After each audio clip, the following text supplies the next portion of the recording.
Hola, soy Felipe Novoa, también conocido como Fen. Soy diseñador gráfico, pero mi especialidad es la ilustración.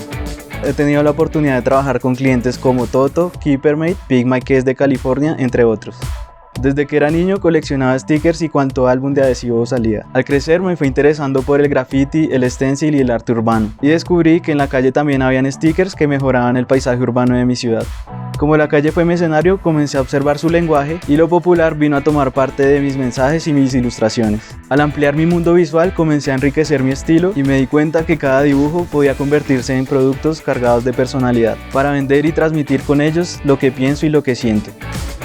En este curso de doméstica aprenderás a conceptualizar tus ilustraciones a través del humor y la noción de lo popular, para convertirlas en productos de tu marca propia. Como proyecto final, plantearás un concepto partiendo de lo popular y lo cómico para realizar una ilustración digital en Photoshop que podrá convertirse en una serie de productos. Primero te hablaré de la gráfica popular y cómo se ha abordado desde el concepto hasta la ilustración. Luego trataremos el tema del humor para pasar a explicarte algunos ejercicios de desbloqueo que utilizo cuando me falta inspiración.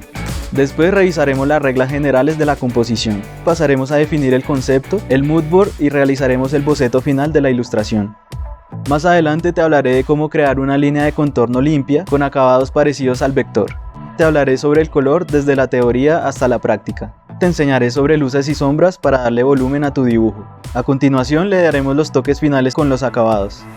Una vez lista nuestra ilustración, continuaremos con el despiece de la imagen, donde te explicaré la importancia de seleccionar las partes de tu ilustración según el producto en el que se va a usar. Prepararemos los archivos y los dejaremos listos para impresión. Y para finalizar, veremos los resultados y realizaremos una libreta de bocetos desde ceros.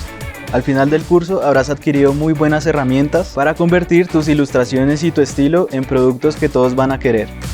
Para realizar este curso solo vas a necesitar un compu con Adobe Photoshop e Illustrator. También te recomiendo una tableta gráfica, una impresión de tu ilustración en papel adhesivo plastificado, cartón piedra y otras herramientas que puedes conseguir en casa.